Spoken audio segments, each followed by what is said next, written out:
Bien chicos, después de haber desarrollado su examen en línea, vamos a trabajar hoy día el cuento. Las clases anteriores ya hemos visto mito, leyenda, hemos visto también tradición y en esta oportunidad vamos a empezar ya a hablar de los cuentos, porque no solamente son, digamos que gran parte de nuestra vida nos hemos acostumbrado a leer cuentos, pues no, estos clásicos donde hay hadas, príncipes, princesas. Son cuentos, sí, pero también se llaman cuentos a otro tipo de textos, ¿ok? Que no tienen nada que ver con príncipes, ni con princesas, ni hadas. Y hoy día vamos a empezar a trabajar este tipo de cuentos.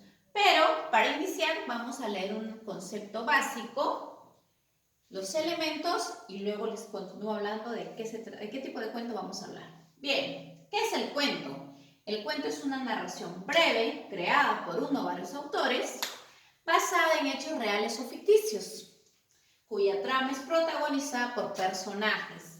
Es importante tener en cuenta estos elementos. Todo cuento debe tener personajes, ya sea uno o más de uno. Acontecimientos, siempre se van a dar. Lugares, siempre nos van a decir, nos van a describir el lugar. De repente no nos dan el nombre, pero por la descripción que se haga vamos a saber si es en la playa, en un bosque, en un desierto. El tiempo, de igual manera, en muchos de los casos no nos dicen, ¿no? Ahí está a tal hora o tal esto, pero nosotros podemos deducir de qué momento del día nos habla o de qué época del año o en todo caso de qué año. Y el narrador, ¿no es cierto? Hay narradores que lo saben toda la historia, es decir, narradores de aquella persona que está contando la historia en el texto, o hay narradores que saben poco también. Entonces, hay diversos tipos de narradores. Bien, chicos, después de haber dado su examen en línea, entonces, y después de haber escrito la definición de cuento y elementos, voy a proceder a hablarles del cuento peruano, del cuento andino. Ese es el cuento que vamos a trabajar el día de hoy y vamos a conocer a un escritor llamado Ventura García Calderón. Pero ¿de qué se trata el cuento andino? Básicamente, cuando hablamos de cuentos andinos, hablamos de que en los cuentos aparecen situaciones, lugares característicos de nuestra sierra, de la sierra de nuestro país. Los personajes también van a ser, pues, en muchos de ellos, indígenas, va a ser también el patrón maltratando al indio, van a ser algunos elementos como animales, por ejemplo, el cóndor, que es característico de la sierra. Va a aparecer sus paisajes, sus costumbres. De eso hablamos cuando hablamos de cuento andino. Entonces, lo que acabo de decir lo vamos a anotar colocando un asterisco. El cuento andino, y van a escribir lo que acabo de mencionar, ¿no? Que básicamente es, pues, es este cuento donde es representado por personajes que son típicos de la sierra, lugares que son de la sierra, circunstancias que se pueden dar en estos espacios. Asimismo, la sierra también puede ser un lugar misterioso, ¿no? Entonces, todo ello contribuye para desarrollar el cuento andino. Ahora vamos a trabajar, vamos a conocer la biografía de Ventura García Calderón. Bien, entonces, para hablar también del cuento andino, tenemos que tener uno de sus representantes. Vamos a conocer a uno de sus representantes porque son muchos, ¿ok? En este caso vamos a hablar de Ventura García Calderón. Y les pongo aquí que la actividad del día de hoy es trabajar una imagen parlante. Muchos de ustedes ya han trabajado el año pasado la imagen parlante, pero para los que se están incorporando este año les voy a explicar y a los demás para que recuerden. ¿De qué se trata una imagen parlante? Primero, vamos a dibujar al escritor en este caso, el dibujo al centro. En este caso vamos a dibujar a Ventura García Calderón. Ustedes dibujan bonito, pues, ¿no? Después de haberlo dibujado, voy a leer su biografía. ¿Y qué voy a hacer? Por ejemplo, tengo la fecha cuando nació. En vez de colocar nació en el año tal, debo colocar en primera persona, como si la imagen estuviera hablando. Nací en... Yo voy a inventar el dato, ¿ah? 20 de febrero de 1820. Lo encierro en un cuadradito. Jalo otra flechita. Y así 10 características. Mis padres fueron, pero tienen que hacer como si la imagen estuviera hablando. Esa es una imagen parlante. Entonces, buscamos la biografía de Ventura García Calderón, lo dibujamos y desarrollamos nuestra imagen parlante. Vamos con la segunda actividad. Luego de haber realizado la imagen parlante, pasamos a nuestra segunda actividad. En este caso va a ser leer el cuento El alfiler. Voy a mostrarles cuál es la extensión, lo van a tener disponible en la parte de tarea porque hay algo que realizar. Ahí les voy a especificar qué es lo que tienen que hacer con este cuento. Bien, aquí les voy a mostrar un cuento. Ustedes no lo tienen en sus materiales, esto lo voy a colocar de frente en tarea. El alfiler es un cuento de Ventura García Calderón, ¿ya? También tiene otros como La venganza del cóndor, que por decirlo así es un poquito más conocida. En este caso vamos a leer El alfiler. Más o menos tengo 4 hojitas de extensión, ¿ya? Hay que leer todas estas 4 hojitas y luego vamos a desarrollar la actividad que voy a señalar aquí al final. Básicamente lo que hay que hacer es pues reconocer personajes, espacios, tiempo, acontecimientos, ¿no? Entonces hay que leer con mucha atención cada uno. Miren acá, por ejemplo, esta parte dice: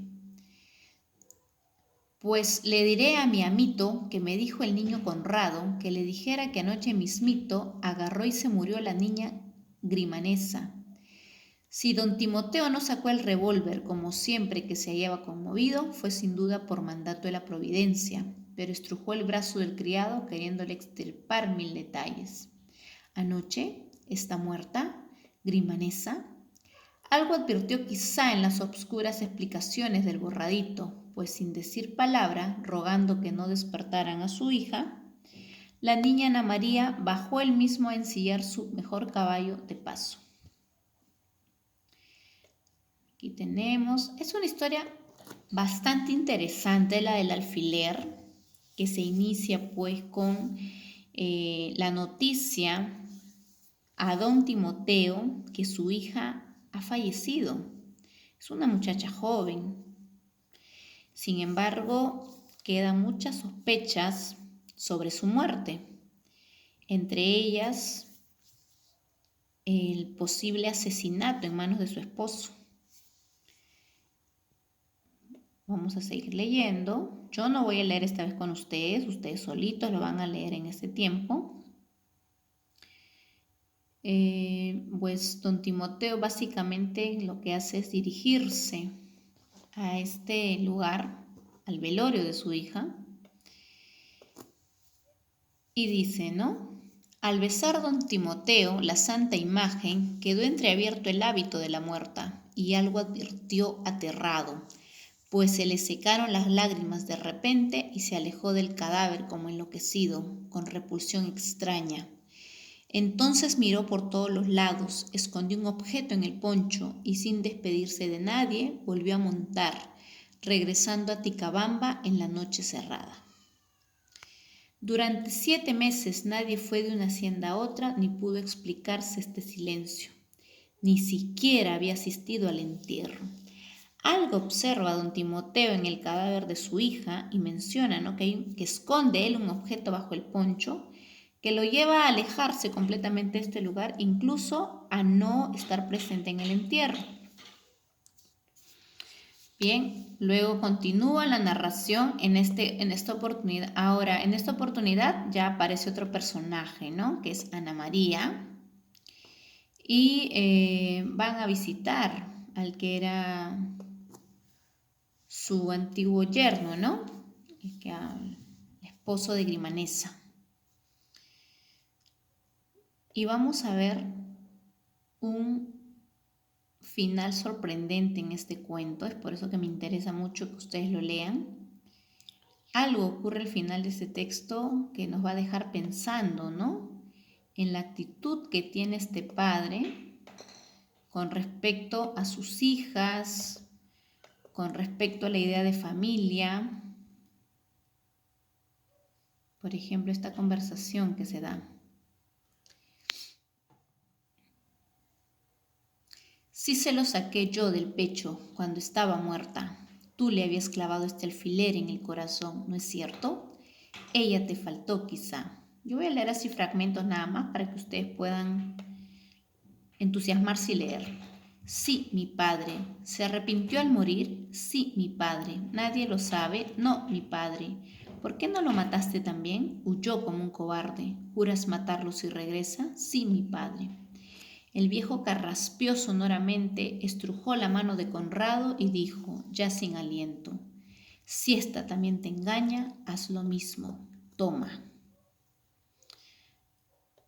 Pequeño fragmento. Entregó el alfiler de oro solemnemente, como otorgaba a los abuelos la espada al nuevo caballero, y con brutal repulsa, apretándose el corazón desfalleciente, indicó al yerno que se marchara enseguida, porque no era bueno que alguien viera sollozando al tremendo y justiciero don Timoteo Mondaraz.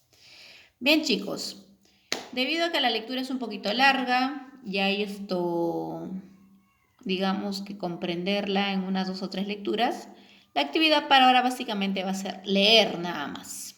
Ya la siguiente clase les voy a indicar qué es lo que van a hacer con esta lectura. Listo, chicos, un abrazo, cuídense mucho y a trabajar.